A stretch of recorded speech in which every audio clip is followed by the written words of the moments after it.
और हाईकोर्ट ने बानी पीटीआई की तोशा खाना केस में नाअहली के खिलाफ दरखास्तें समाअत के लिए मुकर्रर कर ली हैं। जस्टिस शाहिद बिलाल हसन की सरबराही में 5 रुकनी लार्जर बेंच 12 जनवरी से समाअत करेगा। जस्टिस शम्स महमूद, जस्टिस शाहिद करीम, जस्टिस शहराम सरवर चौधरी और जस्टिस जवाद हसन भी बेंच का हिस्सा होंगे। बल्ले के निशान के लिए पेशावर हाईकोर्ट में पीटीआई की कानूनी जंग। जस्टिस एजाज अनवर ने वकील से मुकालमा किया, सुबह से इंतजार कर रहे हैं, क्या आप इंटरेस्टेड नहीं? मजीद तफसीलात जानेंगे बोलिए इसके नुमाइंदे मोहम्मद नुमान से। जी नुमान। केस की पेशावर हाई कोर्ट में समाअत जारी है और इस केस को डिवीजन बेंच सुन रहा है। जस्टिस एजाज अनवर और जस्टिस अरशद अली पर ये डिवीजन बेंच मुश्तमिल है। इस केस में पीटीआई का मौक़िफ़ ये है कि इलेक्शन कमीशन ने पीटीआई के इंटर पार्टी इलेक्शन को कलअज़म करार देने और इंतखाबी निशान रोकने का जो फैसला किया है वो बिल्कुल इसके इख्तियार में ही नहीं आता। उसको कोई इख्तियार नहीं था कि इस तरह का फैसला दे और जो पेशावर हाई कोर्ट ने इंटरिम रिलीफ दिया था जो कि बाद में वापस ले लिया गया, इस सिलसिले में पीटीआई की अब दोबारा ये उनके दलाइल जारी हैं कि पीटीआई ने बिल्कुल दुरुस्त अंदाज में अपने पार्टी के आइन के मुताबिक और पाकिस्तान तहरीक इंसाफ का इंतखाबी निशान बल्ले का मामला। सुप्रीम कोर्ट ने पीटीआई अपील पर बेंच तश्कील दे दिया। चीफ जस्टिस काजी फायज़ा की सरबराही में 3 रुकनी बेंच कल समाअत करेगा। बेंच में जस्टिस मोहम्मद अली मजहर और जस्टिस मुसर्रत हिलाली शामिल होंगे। पीटीआई ने बुध के रोज केस की समाअत के लिए मुकर्रर करने की इस्तदा की थी। पीटीआई की GHQ हमला केस में गिरफ्तारी SHO थाना RA बाजार की जिस्मानी रिमांड की इस्तदा रद्द कर दी गई। तमाम 12 मुकदमात के SHOs रिकॉर्ड समेत कमरा अदालत में मौजूद रहे। साने है 9 मई GHQ हमला केस। पुलिस ने बानी पीटीआई की गिरफ्तारी डाल दी। रावलपिंडी ATC में 9 मई से मुतालिक मुकदमात की समाअत हुई। जज मलिक एजाज ने बानी पीटीआई को अदालत में तलब किया। जेल हुक्काम ने पेश करने से माजरत कर ली, जिसके बाद वीडियो लिंक से पेशी यकीनी बनाई गई। तमाम 12 मुकदमात के SHOs रिकॉर्ड समेत अदालत में पेश हुए। थाना RA बाजार पुलिस ने बानी पीटीआई की GHQ हमला केस में गिरफ्तारी से मुतालिक आगाह किया। SHO की जिस्मानी रिमांड की इस्तदा को मुस्तरद कर दिया गया। अदालत ने करार दिया 9 मई से मुतालिक जितने भी मुकदमात में सरबराह तहरीक इंसाफ नामजद हैं उनकी तफ्तीश अडियाला जेल में ही की जाए। एहतसाब अदालत ने पीटीआई रहनुमा शहजाद अकबर, जुल्फी बुखारी और फराह गोगी के असासे और बैंक अकाउंट्स मुंजमद करने का हुक्म दे दिया। मुल्ज़िमान को इश्तिहारी करार देकर दायमी वारंट गिरफ्तारी जारी कर दिए गए। फराह गोगी के पास 22 लग्जरी गाड़ियां, 7 प्लॉट्स हैं। शहजाद अकबर 24 बैंक अकाउंट्स रखते हैं। 190 मिलियन पाउंड केस में पेशरफ, 6 मुल्ज़िमान के असासे और अकाउंट्स मुंजमद।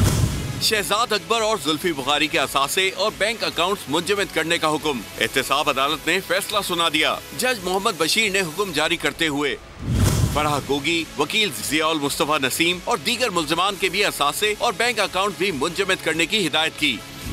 मुल्ज़िमान के नाम रजिस्टर्ड गाड़ियां भी जब्त करने का हुक्म। अदालत ने इश्तिहारी करार दिए जाने के बाद तमाम मुल्ज़िमान के दायमी वारंट गिरफ्तारी भी जारी कर दिए। असासों की तफसील अदालत में पेश की गई। फराह गोगी के पास 22 लग्जरी गाड़ियां हैं। मोड़ा नूर इस्लामाबाद में 100 कैनाल, 40 कैनाल की अराजी है। लाहौर और इस्लामाबाद के पौश इलाकों में 7 प्लॉट्स फराह गोगी की मिल्कियत हैं। पाकिस्तानी, अमरीकी और बरतानवी करेंसी के 29 बैंक अकाउंट्स की होल्डर हैं। शहजाद अकबर का लाहौर में कमर्शियल प्लॉट, 24 बैंक अकाउंट्स मुंजमद करने का हुक्म। जुल्फी बुखारी के 3 बैंक अकाउंट भी मुंजमद करने का हुक्म दे दिया। नैब ने नवाज शरीफ और इनके अहले खाना के खिलाफ शरीफ ट्रस्ट केस में इन्वेस्टिगेशन बंद कर दी। 1 जनवरी को ब्यूरो की एग्जीक्यूटिव बोर्ड मीटिंग के फैसले के बाद तहकीकात बंद की गई।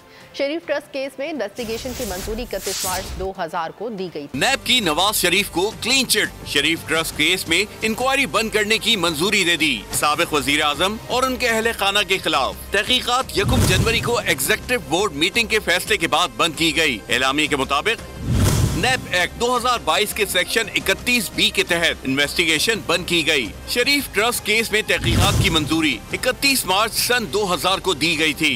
केस में इल्जाम आयद किया गया था कि शरीफ फैमिली ने खुफिया तौर पर शरीफ ट्रस्ट में करोड़ों रुपए वसूल किए। नैब एग्जीक्यूटिव बोर्ड इजलास में 6 करप्शन केसेस बंद करने की मंजूरी दी गई। IG इस्लामाबाद अकबर नासिर खान के खिलाफ सेफ सिटी करप्शन केस और CD अफसरान के खिलाफ park enclave housing society inquiry बंद करने का फैसला किया गया। वफाकी हुकूमत के अफसरान के खिलाफ मनपसंद अफराद को भर्ती करने की इंक्वायरी भी बंद कर दी गई। सब्र जीत गया, जबर हार गया। नवाज शरीफ पाकिस्तान की आला तरीन अदालत से सुर्खरू हुए। अब तमाम रुकावटें मुनहदम हो चुकी हैं। चंद दिनों में नवाज शरीफ भरपूर इंतखाबी मुहिम का आगाज करेंगे। नून लीगी रहनुमा खुर्रम दस्तगीर कहते हैं कि मुल्क को अंडे और कट्टे देने वाले सादिक और अमीन नहीं रहे, आलमी जरीदा झूठ का आलाकार बन गया है। अल्लाह ताला के करम से सब्र जीत गया और जबर हार गया और मोहम्मद नवाज शरीफ कायद मुस्लिम लीग नून कल पाकिस्तान की आला तरीन अदालत से सुरखरू हुए। रुकावटें जो मियां नवाज शरीफ के रास्ते में कानूनी तौर पर मौजूद थीं वो अब मुनहदिम हो चुकी हैं, तमाम रुकावटें गिर चुकी हैं और इंशाअल्लाह आप देखेंगे कि अगले चंद दिनों में मोहम्मद नवाज शरीफ मुस्लिम लीग नून की जो इंतखाबी मुहिम है उसका एक भरपूर आगाज करेंगे। सादिक और अमीन करार देना या ना देने का ना ही कोई कानून है, जो कानून पार्लियामान ने बनाना है। कल का फैसला हमारे लिए पहली लेवल प्लेइंग फील्ड है। बानी PTI ने ऐसा कौन सा काम किया कि सहूलतकारी आज भी मौजूद है? क्या धमकियां देने पर इलेक्शन कमीशन ने बानी PTI के खिलाफ FIR की दरखास्त दी? नून लीगी रहनुमा जावेद लतीफ कहते हैं कि क्या कतरी खत की तरह साइफर को उछाला गया? नवाज शरीफ को हटाने में आलमी मोहरे सामने आए। एक लेवल प्लेइंग फील्ड हमारे लिए एक पहला कदम है। निस सदी गुजरने के बाद भी जुल्फकार अली भुट्टो का केस लगा हुआ है।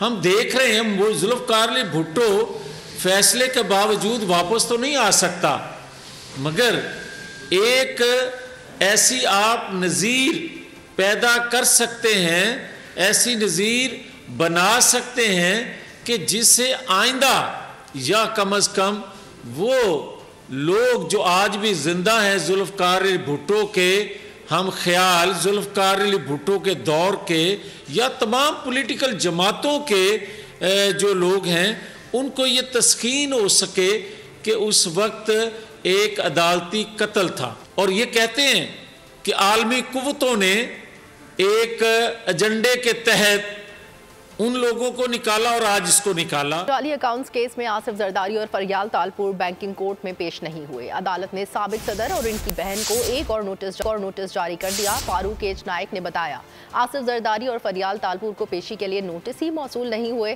समाअत 19 फरवरी तक मुलतवी कर दी। शहबाज शरीफ के खिलाफ एक और दरखास्त मुस्तरद हो गई। कागजात बहाल होना न सिर्फ नून लीग बल्कि सिंध के अवाम के लिए खुशी की बात है। लीगी रहनुमा राना मशहूद की गुफ्तगू, बोले सिंध को तनहा नहीं छोड़ेंगे, इसका हक दिलाएंगे। मजीद बोले फॉरेन फंडिंग के खिलाफ कार्रवाई नून लीग ने नहीं इदारों ने करनी है।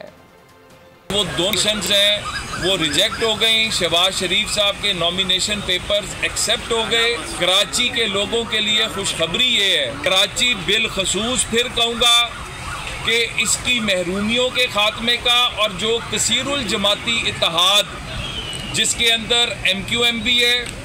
कल रात हमारे मुज़ाकरात रात गए तक GDA के साथ भी कामयाब हो गए और ये इत्तेहाद सिंध के लिए एक नई नवीद लेकर आ रहा है। ये सिंध की तरक्की का, खुशहाली के सफ़र का आगाज़ होने जा रहा है। ये सिंध जितनी भी साजिशें हों इलेक्शन बर वक्त होने चाहिए। हाफिज नईमुर रहमान कहते हैं सेनेट में कार्रवाई किसके कहने पर डाली गई? कौन सी पार्टी है जो इंतखाबात में जाने से घबरा रही है? सवाल पैदा कर दिया जाता है, अपने इक़दामात से हुकूमत करती है कि ये इंतखाब हो रहा है कि नहीं हो रहा। सेनेट में करारदाद पेश करने का तो कोई जवाज़ ही नहीं था। चंद गिनती के लोगों ने जिस तरह शबखून नहीं मारा जाता छुपकर कार्रवाई की जाती, इस तरह से कार्रवाई डाली है। ये कार्रवाई किसके ईमा पर डाली गई है? कौन सी पार्टी है जिसको ख़तरा है कि अगर आवाम के सामने जाएंगे तो उन्हें वोट नहीं पड़ेंगे? तो ये सारी कार्रवाइयाँ इसलिए की जा रही हैं कि जिसके नतीजे में मायूसी फैले, जिसके नतीजे में कन्फ्यूजन फैले। जितनी भी साजिशें हों इस इलेक्शन को वक्त पे होना चाहिए और भरपूर इसमें पार्टिसिपेशन होनी चाहिए। कौम जानती है कि कौन अहल है और कौन नाअहल है। कौम को पता है कि ये लोग अगर अहल होते तो आज पाकिस्तान का हाल ये ना होता। आपको बराह रास्त ये चलेंगे। निगरान वज़ीर आला पंजाब मोहसिन नकवी मीडिया से गुफ्तगू कर रहे हैं। तो मुझे तो लगता है सारी जो फतह हैं वो आपकी किस्मत में लिखे गए हैं और एक लारी अड्डा का फंड मंजूर हुआ था ट्रांसपोर्ट के हवाले से आपने बड़ी आज इस तरह भी मेरे साथी दोस्त ने सवाल भी किया आपको, तो जो लारी अड्डा है उसकी बेहतरी के लिए अब आप क्या करेंगे? उसके लिए अब नहीं टाइम, क्योंकि इलेक्शन कमीशन की अप्रूवल चाहिए, वो आई नहीं है, तो इसके लिए नहीं कर सकते। एक मसला है, लाहौर में हाई राइज बिल्डिंग बड़ी तेजी से बन रही है, लेकिन वहाँ पर भी वही इशू आ रहा है कि पार्किंग नहीं बना रही वो नीचे, तो इसके हवाले से भी कोई एसओपी नहीं, एसओपी है, विदाउट पार्किंग कोई अप्रूवल नहीं मिल सकती किसी भी तरह की। और मोहसिन नकवी लाहौर में इस वक्त मीडिया से गुफ्तगू कर रहे हैं। आगे बढ़ते हैं। कौमी असम्बली के हल्का NA 194 लाड़काना में शहरी साफ पानी के लिए परेशान हैं, जबकि सेहत की अबतर सहूलियात, निकासी आब का निज़ाम ना हुआ और एड्स का फैलाव और खुलेआम मनशियात फरोशी हल्के के बड़े मसाइल हैं। मजीद जानते हैं लाड़काना के नुमाइंदे शहजाद अली खान से। साबका आम इंतखाबात में हल्का NA 200 लाड़काना, जो कि अब 8 फरवरी को होने वाले इंतखाबात में नई हल्का बंदियों के बाद कौमी असम्बली का हल्का NA 194 हो चुका है। इस हल्के के अंदर मजमूई तादाद जो वोटर्स की है वो 4,38,000 से जायद है, जिसमें खवातीन वोटर 2 लाख से जायद हैं और मर्द वोटर जो हैं वो 2,32,000 से जायद हैं।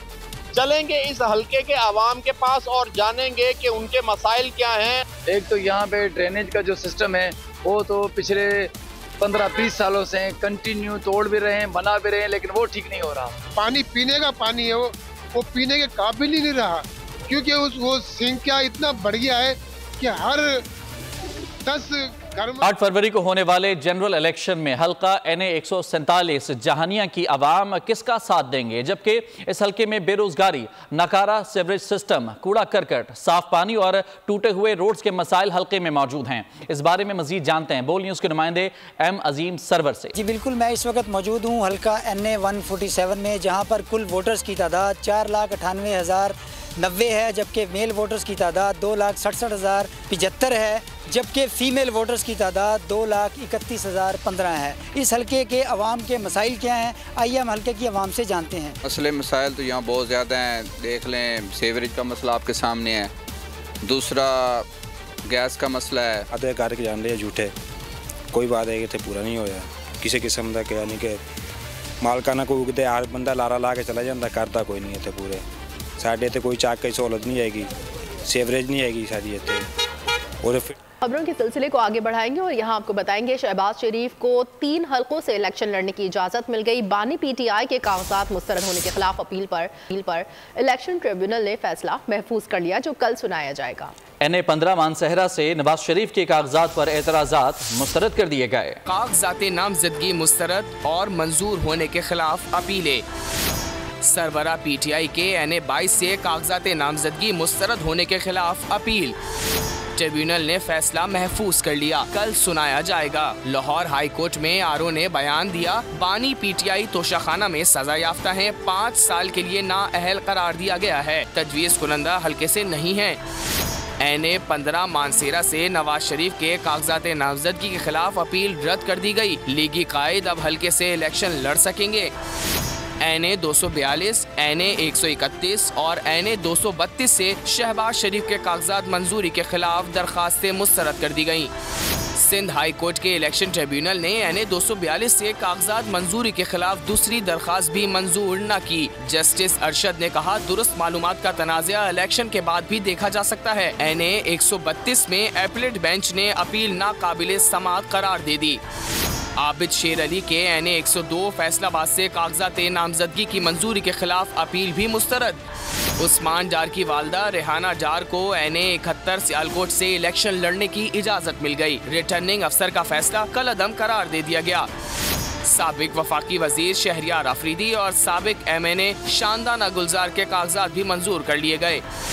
NA 32 पिशावर से PTI रहनुमा शेर अफजल मरवत के कागजात मंजूर कर लिए गए। तहरीक नौजवानान के चेयरमैन अब्दुल्ला गुल ने कहा है कि अदलिया शोहदा के वरसा का भी ख्याल करे। इस्लामाबाद में शोहदा फोरम से खिताब में अब्दुल्ला गुल का कहना था कि बलूचिस्तान में मुहब्बे वतन पाकिस्तानियों को दिन दहाड़े कत्ल किया जाता है। महरंग बलोच एहतजाजी कैंप में लगाने वाले पैसे को बलूचिस्तान पर लगाएं।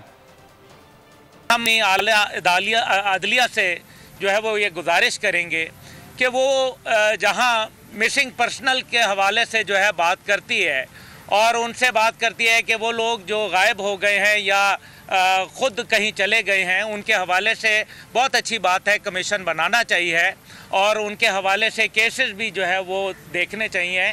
लेकिन साथ ही साथ जो है वो इन लोगों का भी ख्याल करना चाहिए। लोग जो कोल माइंस का काम करते थे उन लोगों को जो है बाकायदा टारगेट किया गया, मारा गया, उनके घरों के अंदर भत्तों की पर्चियां भेजी गईं और उनके जो है वो गार्ड्स को कत्ल कर दिया गया, उनकी फैमिली को अगवा कर लिया गया। क्या उनके लिए आवाज़ उठाने वाला कोई नहीं है?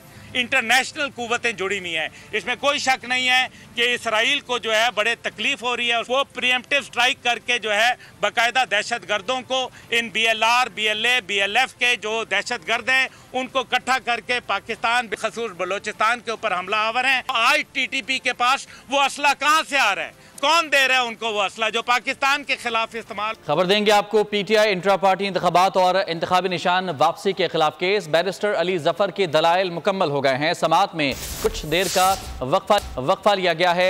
इलेक्शन कमीशन का फैसला बदनीयती पर मबनी है, कलअदम करार दिया जाए। बैरिस्टर जफर की जानिब से ये रिमार्क दिए गए।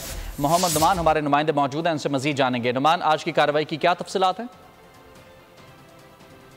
ये कार्रवाई चलती रही है। Division bench Peshawar high court ने PTI केस की समाअत की है। क्योंकि आज ये केस सुबह 9 बजे मुकर्रर था समाअत के लिए, ताहम बैरिस्टर जफर और बैरिस्टर गोहर ये ताखीर से पहुंचे और इसकी बाकायदा समाअत तकरीबन 1 बजे शुरू हुई और उसके बाद PTI के वकला ने दलाइल दिए और इसमें ये मौक़िफ़ अपनाया। इलेक्शन कमीशन ने जो PTI के इंटर पार्टी इलेक्शन को कलअदम करार दिया है और उनका इंतखाबी निशान उनसे वापस किया गया है, ये बिल्कुल बदनीयती पर मबनी है। इस 2 घंटे के दलाइल की ठीक, बहुत शुक्रिया आपका तफसीलात के लिए मोहम्मद नुमान। दीगर खबरें शामिल करते हैं। कराची में फायरिंग के वाक़यात में 2 अफराद कत्ल। लियाकताबाद में मुसल्लह मुल्ज़िमान ने गाड़ी पर फायरिंग करके मारूफ कंपनी के अकाउंटेंट की जान ले ली। मुबीना टाउन में मोटरसाइकिल सवार 2 मुल्ज़िमान ने रिक्शा ड्राइवर को गोलियां मारकर कत्ल कर दिया। फिरोजाबाद से अगवा होने वाला प्रॉपर्टी डीलर मुल्ज़िमान के चुंगल से निकलने में कामयाब हो गया। कराची में टारगेट किलिंग का स्विच फिर ऑन। लियाकताबाद अंडरपास में मुल्ज़िमान ने गाड़ी को निशाना बनाया, फायरिंग करके मारूफ कंपनी के अकाउंटेंट को कत्ल कर दिया। दोस्त का कहना है कि मकतूल की किसी से कोई दुश्मनी नहीं थी। ये ऑफिस आ रहे थे तो लालू खेत वाली जगह पर जो है इनके ऊपर फायरिंग हुई है। नहीं, ऐसे नहीं, क्योंकि ये बिल्कुल एक वो जो जॉब पेशा लोग होते हैं ये वो लोग थे, तो इस तरह का कोई जो है किसी भी किस्म का कोई वो नहीं है। तो ये ऐसी कोई चीज़ कोई रिपोर्ट नहीं है। बहुत कंपनी के अंदर भी बहुत अच्छे तरीके से काम करते थे। मौसमियात चौक पर मुबैना डकैती मुजाहिमत पर रिक्शा ड्राइवर जान से गया। गुलाम यासीन 4 बच्चों का बाप और गुलिस्तान जौहर का रिहायशी था। फिरोजाबाद से अगवा होने वाला प्रॉपर्टी डीलर मुल्ज़िमान के चुंगल से निकलने में कामयाब हो गया। अगवाकारों ने 2 घंटे तक दानिश इलियास को गाड़ी में घुमाया और तशद्दुद किया। मुख्फी का कहना है कि गाड़ी बंद हुई तो मौका पाकर फरार हो गया। स्नैप चेकिंग पर मौजूद पुलिस ने ताउन किया। शाम 5 बजे मस्जिद से निकला था टीपू सुल्तान रोड पे, तो मेरे पास 3 बंदे आए। उन्होंने मुझे गाड़ी में यरगमाल बनाया और उसके बाद मुझे मारा। कायदाबाद पे आके इनकी गाड़ी बंद हो गई, फिर उन्होंने मुझे मारा। मैंने मौका गनीमत जान के अल्लाह का नाम लेके मैं चीखता हुआ भागता हुआ मैं निकल गया। उसके बाद वो लोग भी भाग गए। फिर उसके बाद जब मैं चीखा हूँ तो ये मेरे जो साथ खड़े हुए ये मेरे पुलिस वाले मेरे भाइयों की तरह हैं। इन्होंने बहुत ज़्यादा ताउन किया। पुलिस के मुताबिक मुमकिना तौर पर मुल्जिम पुलिस नाके से खौफजदा होकर मुख्फी और गाड़ी को छोड़कर फरार हुए। मजीद तहकीकात जारी। हैदराबाद में मियाँ बीवी और बच्चे का घर में लर्जा खेज कत्ल। 38 साल अल्ताफ, 31 साल यास्मीन और 18 साल आदिल की गला कटी लाशें मिली। तेज धार आला भी बरामद कर लिया गया। पुलिस ने लाशें तहवील में लेकर पोस्टमार्टम के लिए सिविल अस्पताल कर दी। 3 अफराद पर मुश्तमिल खानदान किराए के मकान में रिहाइश पजीर था। तवानाई माहिरीन ने तेल की कम तलब और ज्यादा पैदावार के बायस रवां साल पेट्रोलियम मसनूआत की कीमतों में नुमाया कमी का इम्कान जाहिर कर दिया। पाकिस्तान और दीगर ममालिक में पेट्रोल और डीजल की कीमतें बड़े पैमाने पर कम हो सकती हैं। कमजोर आलमी मईशत, ज्यादा पैदावार। साल 2024 में तेल की आलमी कीमतों में ड्रामाई कमी का इम्कान। तवानाई माहिरीन के मुताबिक खाम तेल की सप्लाई तलब से ज्यादा है। अमेरिका में बढ़ती हुई इन्वेंट्री की वजह से गुज़िश्ता नवंबर और दिसंबर में कीमतें कम हुई। रवा साल की पहली शिशमाही में ब्रेंट 65 से $90 फी बैरल के दरमियान रहेगा। पाकिस्तान और दीगर मुल्कों में पेट्रोल और डीजल की कीमतें बड़े पैमाने पर कम हो सकती हैं। इनका कहना है कि मशरिक़ वुस्ता में सिर्फ जोग्राफियाई सियासी कशीदगी ही तेल की कीमतों को बढ़ा सकती है। बसूरत दीगर तेल की कीमतें गिर जाएंगी। यूटिलिटी स्टोर्स पर महंगाई का राज, कीमतें आम मार्केट से भी आगे निकल गईं। खाने पीने की अशिया आवाम की दस्तरस से और दूर हो गईं। आटा, चावल, चीनी कुछ भी खरीदना आसान न रहा। देखते हैं ये रिपोर्ट। यूटिलिटी स्टोर्स पर अशिया खोरोनोश आम मार्केट से महंगी। आटा, चावल, चीनी, सफेद चने, सेला चावल सब महंगे हो गए। यूटिलिटी स्टोर्स पर 20 किलो आटे का थैला 2,840 रुपए का हो गया। चावल की बात करें तो यूटिलिटी स्टोर्स पर आम मार्केट से चावल 7 रुपए 92 पैसे महंगा है। मार्केट में 315 रुपए का सेला चावल यूटिलिटी स्टोर पर 370 रुपए का मिलेगा। सुपर बासमती चावल भी यूटिलिटी स्टोर पर 7 रुपए 83 पैसे महंगा हो गया। मार्केट में 222 रुपए किलो मिलने वाला चावल यूटिलिटी स्टोर पर 230 रुपए फी किलो है। मार्केट में 146 रुपए किलो मिलने वाली चीनी यूटिलिटी स्टोर पर 155 रुपए किलो है। सफेद चना मार्केट में 388 और यूटिलिटी स्टोर पर 405 रुपए किलो है। बलूचिस्तान हुकूमत की जानिब से आटे की कीमतों में 33 रुपए इजाफे के बाद अवाम परेशान हाल है। इस वक्त नुमाइंदा बोल न्यूज़ सिद्रा आरिफ मौजूद है आटा डीलर्स एसोसिएशन के सदर के साथ। वो हमें मजीद तफसीलात से आगाह करेंगी।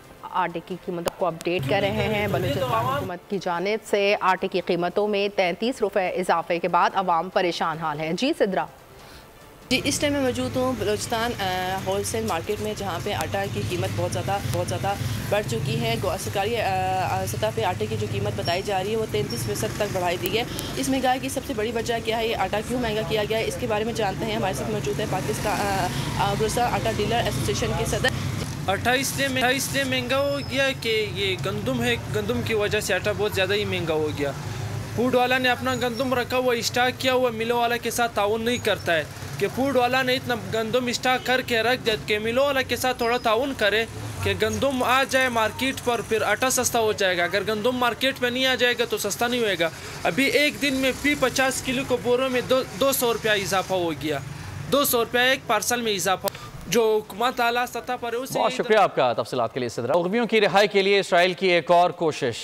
इसराइली वफ्द मुज़ाकरात के लिए मिस्र पहुँच गया। दूसरी जानब मशरिक़ वस्ता में कशीदगी का फैलाव रोकने के लिए अमरीकी वज़ीर ख़ारजा भी इसराइल पहुँच गए। 128 मुग़वियों की रिहाई इसराइल के लिए बड़ा इम्तिहान बन गई। इसराइली वफ्द मिस्र पहुँच गया। काहिरा दौरे का मकसद हमास को मिस्र के जरिए मुज़ाकरात की मेज पर लाना है। मुज़ाकरात न करने का ऐलान कर दिया था। गजा के बाद लेबनान और शाम में इसराइली कार्रवाइयाँ देखते हुए एंटोनी ब्लिंकन भी इसराइल पहुंच गए हैं। अमरीकी वज़ीर ख़ारजा के दौरे का मकसद जंग का फैलाव रोकना है। गुज़िश्ता रोज इसराइली मीडिया ने दावा किया था कि ब्लिंकन नेतन्याहू को जंग बंदी के लिए कायल करने की भी कोशिश करेंगे। इसराइली मज़ालिम के मज़म्मत और मजलूम फ़लस्तीनियों की हिमायत में आलमी मुज़ाहरे जारी। यूरोपियन ममालिक में शदीद ठंड के बावजूद आवाज़ हक बुलंद हुई। अमरीका में भी शहरियों ने मौसम की परवाह न की। देखते हैं ये रिपोर्ट। बाइडन इंतजामिया को इसराइल की मुसलसल हिमायत भारी पड़ने लगी। इंतखाबी मुहिम के दौरान फ़लस्तीन के हक में नारे लग गए। जनूबी कैरोलिना में बाइडन का खिताब जारी था कि शुरका खड़े हो गए। फौरी जंग बंदी का मुतालबा किया। मुजाहिरीन ने मुतालबा किया कि अगर उन्हें फ़लस्तीनियों की शहादत पर दुख है तो फौरी जंग बंद करवाएं। गजा पर इसराइली मज़ालिम के 95 रोज़ा शौदा की तादाद 23,000 से तजावुज़ कर गई है। ज़ख्मियों की तादाद 98,926 बताई जाती है। खान यूनिस पर इसराइली फ़िज़ाइया ने 30 हमले किए। दूसरी जानिब गजा और मगरबी किनारे में फ़लस्तीनी जंगजुओं और इसराइली फ़ौज में खूनरेज़ी जारी है। अब तक 174 इसराइली फ़ौजी मारे जा चुके हैं। गजा में इसराइली सिस्टम और फ़लस्तीनी अज़्म मद्दे मुकाबिल। जनूबी गजा और खान यूनिस में मुज़ाहमतकार सेहूनी फ़ौज के सामने डट गए। खान यूनिस में इसराइली फ़िज़ाइया ने 30 मकामात को निशाना बनाया। मगरबी किनारे में जंगजुओं और जाबिर फौज में 13 बार तसादम हुआ। इन झड़पों में 19 साला अहलकार और मेजर मारे गए, जबकि 4 फौजी जख्मी हो गए। अल-कस्साम ब्रिगेड की जानिब से तल अबीब पर रॉकेट भी दागे गए। गजा में दरअंदाजी से अब तक 174 फौजी हलाक, जबकि 1042 जख्मी हो चुके हैं। इजरायली फोर्सेस ने मगरबी किनारे में फायरिंग करके 3 फलस्तीनी नौजवानों को शहीद कर दिया। जमीन पर पड़े नौजवानों पर गाड़ी चढ़ा दी। मुख्तलिफ मुकामात पर बमबारी से 70 से जायद फलस्तीनी शहीद हो गए। इजरायली फौज शाम पर एक बार फिर हमलावर हुई, जिसमें हमास रहनुमा हसन अकाशा को शहीद करने का दावा किया जा रहा है। दूसरी जानिब इजरायल ने दावा किया है कि वो हमास रहनुमा याहया अल संवार के ठिकाने से आगाह है। हमास रहनुमा ने यरगमालियों को ढाल बना रखा है, जिस तक जल्द पहुँच जाएंगे। अमेरिका और बरतानिया का बांग्लादेश इंतखाबात पर अदम एतमाद का इजहार। वाशिंगटन की जानिब से इंतखाबात गैर मुनसिफाना करार दे दिए गए। बांग्लादेश में इंतखाबात की शफाफियत पर सवालिया निशान। अमरीका ने भी एतराज कर दिया। महकमा खारजा की जानिब से जारी बयान में कहा गया, इंतखाबात ना शफाफ थे और ना ही गैर जानिबदार थे। अमरीका की जानिब से वोटिंग में बेजाब्तगियों और पुरतशद्दुद वाक़यात की भी मजम्मत की गई। बरतानिया ने भी कहा है कि बांग्लादेश में इलेक्शन आज़ादाना और मुनसिफाना इंतखाबात के मयार पर पूरा नहीं उतरे। इंतखाबात का बाइकआउट करना जमहूरी नहीं है। वाशिंगटन में व्हाइट हाउस कॉम्प्लेक्स के बैरूनी गेट से गाड़ी टकरा गई। अमरीकी सीक्रेट सर्विस चीफ के मुताबिक गाड़ी के ड्राइवर को हिरासत में ले लिया गया है। वाकई की तहकीकात जारी हैं। डेलावेयर से ताल्लुक रखने वाले नौजवान पर गुज़िश्ता माह नशे में गाड़ी चलाने का इल्ज़ाम था, जब ड्राइवर ने गलती से अपनी गाड़ी अमरीकी सदर जो बाइडन की गाड़ी से टकरा दी थी। और खेलों की खबरों में अब आपको बताएंगे कि शाहीनों का न्यूजीलैंड में पड़ाव ऑकलैंड आमद के बाद शाहीनों ने ट्रेनिंग की 5 T20 मैचेस की सीरीज का आगाज 12 जनवरी को होगा। सिडनी से ऑकलैंड आमद के बाद कौमी T20 स्क्वाड ने भरपूर ट्रेनिंग की। मुख्तसर दौरानिये के मैचेस में कामयाबी के लिए बैटिंग, बॉलिंग और फील्डिंग की ड्रिल्स की गई। पाक न्यूजीलैंड T20 सीरीज का पहला मैच 12 जनवरी को ऑकलैंड में खेला जाएगा। शाहीन शाह अफरीदी पहली बार कौमी स्क्वाड की क़यादत करेंगे। उनके नायब की जिम्मेदारी मोहम्मद रिजवान निभाएंगे। सीरीज में फास्ट बॉलर अब्बास आफरीदी पहली बार कौमी किट में नजर आएंगे, जबकि आजम खान का T20 स्क्वाड में कमबैक होगा। आफाक क्रिकेटर विराट कोहली की वीडियो वायरल हो गई। साबिक भारतीय कप्तान ने भारतीय माशरे की हकीकत दुनिया के सामने रख दी। एक इंटरव्यू में कहा कि परफॉर्मेंस ना होने पर अहलिया अनुष्का शर्मा को इल्जाम दिया जाता है, जो कि समझ से बाहर है। मैनचेस्टर यूनाइटेड की टीम FA कप के चौथे राउंड में पहुंच गई। तीसरे राउंड के मैच में हरीफ टीम को 2-0 से शिकस्त देकर मैनचेस्टर यूनाइटेड ने अगले मरहले के लिए क्वालिफाई कर लिया। स्कैंडिनेवियन ममालिक में तारीखी बर्फबारी, मनाजर खूबसूरत और दिलफरेब हो गए। वहीं अवाम को मसाइल का भी सामना है। स्वीडन में मौजूद बोल के नुमाइंदे जुबैर हुसैन से तफसीलात जानेंगे। जुबैर, बताइए। जी, स्कैंडिनेवियाई ममालिक ने सफ़ेद ओढ़न ओढ़ लिया। स्वीडन, डेनमार्क, फिनलैंड, नॉर्वे तमाम तर ममालिक इस वक्त एक हसीन वादी का मंजर पेश कर रहे हैं। हर जगह बर्फ़ जो है वो रुई के गालों की तरह नज़र आ रही है, जहाँ पर ये दिल फरेब और हसीन मंजर अवाम को जन्नत नज़ीर मंजर पेश कर रहे हैं। वहीं पर इस शदीद बर्फ़बारी ने अवाम के लिए मसाइल भी खड़े किए हैं। कहीं पर अवाम घंटों तक मोटरवे पे महसूर रहे, तो कहीं पर बिजली के मुनक़ता होने की इतलात हैं। स्वीडन, नॉर्वे, फिनलैंड और डेनमार्क में कायम SOS अलार्म सेंट्रल के मुताबिक 63 साला रिकॉर्ड जो है वो इस बार 3 जनवरी को शदीद बर्फ़बारी ने तोड़ दिया, जब उन्हें 18,000 लोगों ने मदद के लिए तलब किया। तो जहाँ बात की जाए शदीद बर्फ़बारी और खूबसूरत मनाजिर की, वहीं पर इस बर्फ़बारी ने आवाम के पैदा किए हैं। दर्जा हरारत -45 डिग्री तक जा पहुंचा है।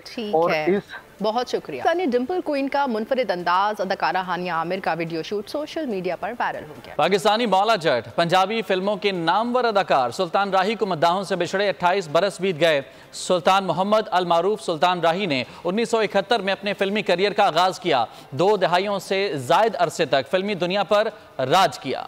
और इसी के साथ न्यूज़ बुलेटिन से फिलहाल इतना ही। मज़ीद खबरों और अपडेट्स के लिए आप विजिट कर सकते हैं हमारी वेबसाइट boldnews.com। देखते रहिए बोल।